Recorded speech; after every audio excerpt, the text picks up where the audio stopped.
आज की बात अब हर शाम सोमवार से शुक्रवार 8:30 बजे से। योगी आदित्यनाथ कल अयोध्या जाएंगे, रामलला के दर्शन करेंगे, लेकिन इस बार उनके साथ चंपत राय नहीं होंगे। चढ़ावा में चोरी की बात सामने आने के बाद योगी ने ट्रस्ट से जुड़े हर शख्स से दूरी बना ली है। योगी का मैसेज क्लियर है कि चाहे कितना भी बड़ा पदाधिकारी हो, अगर गड़बड़ की है तो बचेगा नहीं। योगी के पहुंचने से पहले एसआईटी की जांच कहां तक पहुंची, मंदिर से चढ़ावे का कैश कैसे चोरी हुआ, कितना चढ़ावे का सोना चांदी गायब हुआ है, रडार पर कौन है, सब कुछ देखिए इस रिपोर्ट में। राम मंदिर का 8 करोड़ का चढ़ावा कैसे चोरी हो गया? क्या चढ़ावा चोर पॉकेट में चुरा ले गए चढ़ावे के कैश और गहने? काउंटिंग सेंटर में पॉकेट वाली ड्रेस की परमिशन किसने दी? दान पेटी से निकले गहने काउंटिंग सेंटर से कैसे पार हुए? क्या चंपत राय को चढ़ावे की चोरी के बारे में सब कुछ पता था? मंदिर के ट्रस्टी गोपाल राव, अनिल मिश्रा शक के दायरे में क्यों हैं? क्या चढ़ावा चोरी के खुलासे को छिपाने की कोशिश हुई? क्या चढ़ावे का छोटा चोर फंस जाएगा, बड़ा चोर बच जाएगा? राम मंदिर के चढ़ावे में हेर फेर कैसे हुई, उसका सबसे बड़ा सबूत है ये सीसीटीवी। ध्यान से देखिए, ऐसे ही सैकड़ों सीसीटीवी फुटेज में चढ़ावा चोरी का राज छिपा है। अब इन्हीं सब सीसीटीवी फुटेज को इकट्ठा कर उसके एक एक फ्रेम की एसआईटी जांच कर रही है। काउंटिंग टेबल पर जो लोग बैठे हैं उनकी ड्रेस को देखिए, सब फॉर्मल ड्रेस में है, सबकी ड्रेस में पॉकेट है, जबकि राम मंदिर में काउंटिंग का नियम ही ये था कि कोई पॉकेट वाली ड्रेस पहनकर काउंटिंग नहीं करेगा। नियम यह भी था कि कर्मचारियों की आते जाते दोनों वक्त फ्रिस्किंग होगी, लेकिन हुआ क्या? चढ़ावा चोरों ने सारे नियमों की धज्जियां उड़ा दी और जिनको निगरानी रखी थी उन्होंने आंखें बंद कर ली। सीसीटीवी फुटेज में दिख रहा है, सबने पॉकेट वाली ड्रेस भी पहनी और जांच से भी बचते गए और चढ़ावे के कैश के साथ साथ चढ़ावे के गहने भी उड़ाते गए। सवाल यह है कि ये सब इन्होंने किसके ऑर्डर पर किया, किसके इशारे पर सारे नियम कानून कूड़ेदान में डाल दिए? आज राम मंदिर में चढ़ावा चोरी पर हवाई बातें नहीं करेंगे। राम मंदिर में चोरी को लेकर सबसे बड़ा खुलासा करेंगे, वो भी पूरे फैक्ट्स के साथ। सवाल यह है कि जब नियम बने थे फिर नियम कैसे टूट गए, खुद सुनिए। मैंने 1-2 दिशा निर्देश के पत्र पढ़े, क्योंकि पब्लिक डोमेन में है जी। उनको पढ़ने से यदि हम आपको बता दें कि लिखा क्या है, उसमें लिखा है प्रक्रिया पारदर्शी होनी चाहिए। और ये एक चीज का ध्यान रखें आप, मैं आपसे अनुरोध करूंगा, इस पूरी प्रक्रिया में एसबीआई के रोल को भी देखना होगा। ये एसबीआई जो है इससे फ्री नहीं हो सकते, क्योंकि एमओयू में साइन यही है कि एसबीआई काउंटिंग कराएगा, उनके नियंत्रण में काउंटिंग होगी। तो ऐसे कागज हैं जिसमें बड़ा स्पष्ट है कि ट्रस्ट की क्या जिम्मेदारी है, एसबीआई की क्या जिम्मेदारी है। तो ट्रस्ट का कि ये पारदर्शी व्यवस्था होनी चाहिए। यहां तक लिखा है कि ऐसे कपड़े पहनने चाहिए जिसमें पॉकेट ना हो। और चर्चा में है कि लोग पॉकेट में गड्डियां और बक्सों की गड्डियां लेकर के बाहर गए। बड़ा साफ साफ लिखा है कि प्रवेश के समय और बाहर जाते समय पूरी फ्रिस्किंग हो।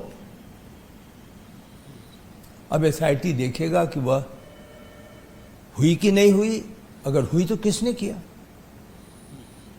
क्या पुलिसकर्मी ने किया या उन्हीं लोगों ने आपस में किया? तो दिशा निर्देश बहुत अच्छे हैं, कहीं ना कहीं क्रियान्वयन में कमजोरी आ गई। अगर एसबीआई को काउंटिंग की जिम्मेदारी थी तो एसबीआई क्या कर रही थी? अगर बिना पॉकेट वाली ड्रेस जरूरी थी तो कर्मचारियों ने पॉकेट वाली शर्ट पैंट क्यों पहनी? इस सवाल का जवाब तो एसआईटी को देना ही होगा। किस लेवल पर चढ़ावे की लूट हुई और किस तरह से नियमों की अनदेखी हुई, एक बार फिर से सीसीटीवी फुटेज को देखिए। जब दान पात्र में चढ़ावा आता है तो कैश के साथ साथ कई भक्त ऐसे होते हैं जो गहने तक दान पात्र में दान कर देते हैं। हैरानी की बात यह है कि ऐसे किसी गहने जवाहरात के दान का आज तक कोई हिसाब किताब नहीं है। तो अमूल्य धातु की भी इस एसआईटी से जांच होगी, बहुत माइन्यूटली शायद वो जांच करेंगे। ये जरूर मुझे पता लगा कि दान पात्र में, दान पात्री तो जी, कुछ दर्शनार्थी श्रद्धालु भावनात्मक एक तरीके से प्रेरित होकर अपनी अंगूठी निकाली, उन्होंने उस दान पात्र में डाल दिया। कान की बूंदे हैं, दान पात्र में डाल दिया। सोने की चूड़ियां हैं, दान पात्र में डाल दिया। अब इसका रिकॉर्ड नहीं है क्योंकि उन्होंने रसीद भी नहीं ली और उन्होंने यह भी नहीं लिया कितने कैरेट का है। अब जब दान पात्र उल्टा जाएगा और यही लोग जो काउंटिंग कर रहे हैं वही उसको भी देखेंगे तो एक चुनौती उत्पन्न होती है। जो दान की दान काउंटर पे मिला है, रसीद लिया है लोगों ने आभूषण को दे करके, वो तो एक सीमा तक उसको हम आश्वस्त हो सकेंगे। यदि व्यवस्था में वहां पे भी सुधार की आवश्यकता है। सवाल इसीलिए उठ रहे हैं कि ये सब देखने की जिम्मेदारी किसकी थी? क्यों नहीं इसका हिसाब किताब रखा गया? भक्तों की आस्था के साथ, भक्तों की भावना के साथ क्यों खिलवाड़ किया गया? इसीलिए जब चढ़ावा चोरी का खुलासा हुआ तो सबसे ज्यादा सवाल राम मंदिर ट्रस्ट के जनरल सेक्रेटरी चंपत राय पर हुआ। क्या चंपत राय को चढ़ावे की चोरी के बारे में सब कुछ पता था? ऐसा नहीं है कि हमारे न्यास यानी ट्रस्ट के लोग चिंतित नहीं हैं। हमारे जनरल सेक्रेटरी जो प्रबंधन के एक तरीके से मालिक हैं पूरी तरीके से, वो आर्टिकल में भी और बाईलॉज में ये स्पष्ट है कि वह प्रबंध समिति की अध्यक्षता करते हैं और जनरल सेक्रेटरी ट्रस्ट का एक कर्ता धर्ता होता है, उसके जरिए दिशा मिलती है। किसी भी प्रकार से जनरल सेक्रेटरी साहब जो हमारे हैं ट्रस्ट के, चंपत राय, श्री चंपत राय जी, मैं कभी भी उनके निष्ठा पर सवाल नहीं उठाऊंगा। वो आज के नहीं है, कम से कम 35 वर्ष उन्होंने इस आंदोलन में हिस्सा लिया हुआ है। फिर भी आप कह रहे हैं और आप सही हैं कि इसके बावजूद भी श्रद्धालु चिंतित है। श्रद्धालु के विश्वास को यदि उसमें कमी हुई है तो हमें जीतना है। चंपत राय जिनका काम था ट्रस्ट के पूरे मैनेजमेंट की निगरानी करना, फिर नियम कैसे टूट गए? क्या चंपत राय ने अपनी भूमिका सही से नहीं निभाई? सच क्या है? प्रबंधन के दो हिस्से होते हैं मैनेजमेंट के। एक तो होता है कर्मचारियों की निष्ठा के प्रति विश्वास, एक पॉजिटिव रुख रखना। तो एक तरफ तो निष्ठा है और उतना ही महत्वपूर्ण है कि उसकी निगरानी रखना। तो ये जो निष्ठा और निगरानी एक कॉइन के दो पहलू हैं, इसमें कमी हुई है। इसमें निश्चित रूप से व्यवस्था में कमी हुई है, जिस कारण से यह परिस्थिति उत्पन्न हुई है। कमिटी बनी हुई है एसआईटी, इसलिए मैं ऐसे चीज़ों को अनुमान नहीं करूंगा, ऐसी घटनाओं के प्रति कोई टिप्पणी भी नहीं करूंगा जो एसआईटी के समक्ष है। लेकिन जो सोशल मीडिया में कुछ चर्चाएं चल रही हैं,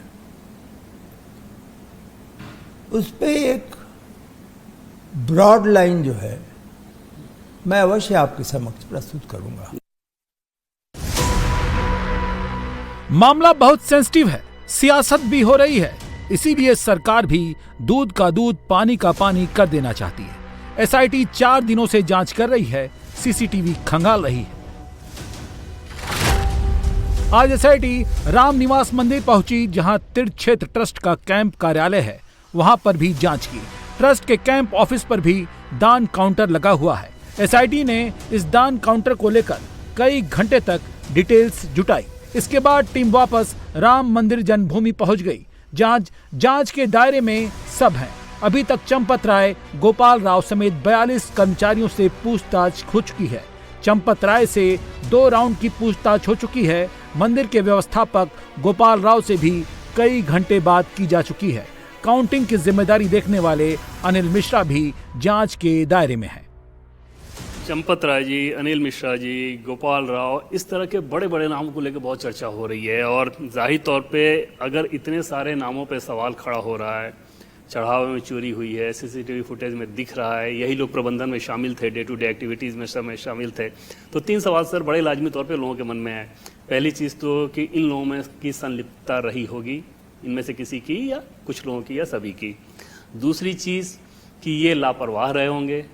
तीसरी चीज़ कि इनकी योग्यता वैसी नहीं रही होगी, इनका एक्सपोजर ऐसा नहीं कि 1 लाख श्रद्धालु जिस सेंटर पे आ रहे हैं, इतना बड़ा सेंटर, इतने एकड़ में फैला हुआ, उसका मैनेजमेंट ठीक तरीके से नहीं कर सके। यही 3 चीज़ें हो सकती हैं। क्या अगर बड़े नाम भी इन्वॉल्व पाए जाते हैं तो ये उम्मीद की जाए, श्रद्धालु उम्मीद करें कि उनके ऊपर भी ठोस कार्रवाई होगी, जो भी दोषी होगा उसके ऊपर कार्रवाई होगी? एसआईटी को पूरी तरह यह भी ज्ञान होगा कि उनकी रिपोर्ट कहीं पे भी देखी जा सकती है। किसी भी स्तर पे जो 3 अंग हैं व्यवस्था के, लेजिस्लेचर, जुडिशरी और एग्जीक्यूटिव, कहीं पे भी इसको देखा जाएगा, क्योंकि ये शुरुआती जांच है, एसआईटी शुरुआती जांच है। तो मैं पूरी तरह आश्वस्त हूँ कि एसआईटी किसी भी प्रकार के किसी स्तर से अपनी सत्य की ढूंढ में प्रभावित नहीं होगा। एक बात तो तय है कि कोई भी हो, अगर उसकी इन्वॉल्वमेंट सामने आती है तो वो बचेगा नहीं। चंपत राय, गोपाल राव, अनिल मिश्रा पर सवाल ऐसे ही नहीं उठ रहे हैं, क्योंकि चढ़ावे की काउंटिंग में किसको शामिल करना है, इन्हीं 3 लोगों की जिम्मेदारी थी। कोई सिलेक्शन प्रोसेस नहीं था। अपने भरोसेमंद लोगों को इन्होंने काउंटिंग में रखा। गिनती प्रक्रिया के 3 इंचार्ज थे, जिसमें दीनानाथ वर्मा, प्रकाश गुप्ता और सुभाष श्रीवास्तव के नाम शामिल है। एक चाबी ट्रस्ट के पास रहती थी और दूसरी बैंक कर्मियों के पास। दोनों चाबियों की मदद से ताला खोला जाता था। उसके बाद गिनती शुरू होती थी। ट्रस्ट के अनिल मिश्रा की जिम्मेदारी कैश को लेकर रहती थी। एक बड़ा सवाल यह है कि मंदिर में नोट गिनने की जिम्मेदारी जिसकी थी, उनकी नियुक्ति कैसे हुई? एक तथ्य सामने आया कि इन लोगों की नोट गिनने के लिए नियुक्ति नहीं हुई, बल्कि ये मंदिर में सेवादार के तौर पर नियुक्त हैं और जो वक्त ये मंदिर को देते हैं उसके बदले तनख्वाह नहीं बल्कि वक्त के बदले मानदेय उन्हें दिया जाता है। और जो सेवादार गंभीर हैं, सिंसियर हैं, समझदार हैं और भरोसे के पात्र हैं, उन लोगों को काउंटिंग की जिम्मेदारी दी जाती थी। यानी राम मंदिर के ट्रस्ट ने अभी तक आधिकारिक तौर पर सेवादारों के अलावा कोई भी प्रोफेशनल नियुक्तियां नहीं की हैं और यहां काउंटिंग सेंटर में पहुंचने वालों की सबसे बड़ी क्वालिफिकेशन थी भरोसा और ईमानदारी का उनका चेहरा। सच्चाई तो यह है कि चढ़ावे को लेकर कोई हिसाब किताब का मैकेनिज्म था ही नहीं। चढ़ावा करोड़ों में आता है, लेकिन बैंक में कितना पहुंचता है कोई जांच ही नहीं होती थी। आरोप तो यहां तक है कि इसकी शिकायत भी की गई। काउंटिंग के दौरान बाउचर में बॉक्स में कम नोटों की गड्डियां दिखाई जाती थीं और बची हुई गड्डियां चढ़ावा चोर पार कर ले जाते थे। चौंकाने वाली बात यह है कि यह धंधा कई सालों से चल रहा था। आरोप तो यहां तक भी है कि श्री राम मंदिर के चढ़ावे के करोड़ों के गहनों का भी कोई हिसाब किताब नहीं है। मंदिर में बहुत से भक्त गुप्त दान देते हैं जो बहुत कीमती होते हैं, उसके बारे में भी किसी को कुछ नहीं पता। आरोप तो यहां तक भी लगा है कि विश्व हिंदू परिषद ने 1989 में श्री राम मंदिर आंदोलन के लिए शिलाएं भेजने की अपील की थी। उस दौरान 1250 सोने चांदी की शिलाएं आई थीं, जो इस वक्त गायब है। इन आरोपों पर भी कोई जवाब अब तक नहीं आया है। जानकारी मुझे बहुत सावधानी से करनी होती है, क्योंकि मुझे यह सदैव सुनिश्चित करना होता है कि मैं ट्रस्ट में हस्तक्षेप नहीं करूं। उसी प्रकार जिस प्रकार मैं निर्माण में उनका हस्तक्षेप नहीं चाहता हूं। बहुत सच बात है जी। मैंने यह जानकारी अलग से की कि मासिक धनराशि पिछले 3 वर्षों में कितनी आई। मासिक धनराशि वो अलग अलग आंकड़े हैं। कभी 10 करोड़ आई, 10 करोड़ से भी अधिक आई, और कभी 4 करोड़ आया। कारण आप जानते हैं, मुझे आपको नहीं बताना है। कुछ ऐसे अवसर होते हैं, रामनवमी है, प्रयागराज का कुंभ है, जब एक अनुमान से भी कहीं ज़्यादा भीड़ और श्रद्धालु आए थे। प्रारंभ में डोनेशन भी बहुत अच्छी धनराशि मिली थी। इस जो ये आंकड़े थे, इनको मैंने मोटा मोटी श्रद्धालुओं के उस मास की संख्या से एक इक्वेशन ड्रा करने की कोशिश की कि क्या हम कोई निष्कर्ष पे पहुंच सकते हैं। तो थोड़ा संकेत तो मिलता है कि धनराशि का एक इक्वेशन है, और उसकी भविष्य में अवश्य मुझे पूरा विश्वास है कि एसआईटी के लोग ये संस्तुति करेंगे कि यह बहुत ट्रांसपेरेंट होना चाहिए। मैं तो यहाँ तक कहूँगा कि प्रतिदिन कितने आए श्रद्धालु और प्रतिदिन कितना दान आया, यह बाकायदा वेबसाइट पे आ जाना चाहिए, जिससे लोगों को किसी प्रकार की शंका नहीं हो। तो ये तो खैर अब एसआईटी भविष्य में क्या होगा निगरानी करें। लेकिन हल्के फुल्के संदेह, कठिनाई क्या है वह है यह कैसे अनुमान लगाया जाए कि यह कब से ये चल रहा है। उसे एसआईटी के लोग देख रहे हैं। एक बात तो क्लियर हो गई है कि सरकार राम मंदिर में चढ़ावा चोरी को लेकर बहुत गंभीर है। इसका अंदाजा इसी बात से लगा सकते हैं कि 19 जून को मुख्यमंत्री योगी आदित्यनाथ का अयोध्या में कार्यक्रम है। इसको लेकर पहली बार अयोध्या के डीएम की तरफ से निर्देश आया है कि चंपत राय मुख्यमंत्री के दर्शन पूजन के इंतजाम में शामिल नहीं होंगे। बकायदा पॉइंट नंबर 29 पर साफ साफ लिखा है कि चंपत राय अपने स्तर के किसी व्यक्ति को नामित करें और उसकी जानकारी मंदिर मजिस्ट्रेट को दें। देखिए, लीपा पोती तो असंभव है। जब कुछ तथ्य आ गए सामने, सीसीटीवी में दिखे, तो फिर यह ट्रस्ट कभी प्रयास नहीं करेगा कि हम इसको दबा दें। लेकिन किस दिशा में जाएं, इस पर ट्रस्ट का निर्णय आवश्यक है और जनरल सेक्रेटरी साहब निर्णय लेंगे। वह यह था कि सरकार से एसआईटी के लिए अनुरोध करें या पहले एक तकनीकी एफआईआर लिखा दें जो स्पष्टता, कोई उसमें स्पेसिफिक तो दोषारोपण नहीं होगा, लेकिन एक जी पूरी व्यवस्था का संकेत करते हुए वो लिखना होगा।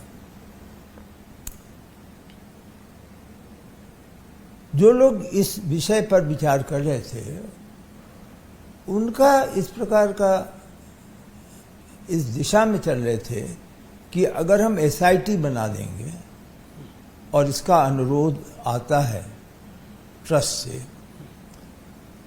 तो जो प्रिलिमिनरी इंक्वायरी होगी, एसआईटी को यह अधिकार है कि प्रिलिमिनरी इंक्वायरी को एफआईआर में कन्वर्ट कर ले, कॉग्निजेंस लेकर के। कदाचित यह विचार रहा होगा कि प्रिलिमिनरी इंक्वायरी में कुछ तथ्य बड़े साफ साफ आएंगे, इसलिए ऐसा एफआईआर अधिक प्रभावी होगा, इसकी बजाय कि एक शॉट इन द डार्क हो। तो इस दिशा में विचार हुआ। मेरा ऐसा विश्वास है कि ये भगवान से जुड़ा हुआ विषय हो गया है। कहा जाता है अगर चढ़ावे को आप बेईमानी करेंगे तो आप 7 वंश तक आपको श्राप मिलता है। यानी संदेश एकदम साफ है कि चंपत राय योगी आदित्यनाथ के साथ न दिखें। इसके साथ ही एक बात क्लियर कर दी गई है, किसी को छोड़ा नहीं जाएगा, चाहे कोई भी हो, सरकार किसी को बचाने वाली नहीं है।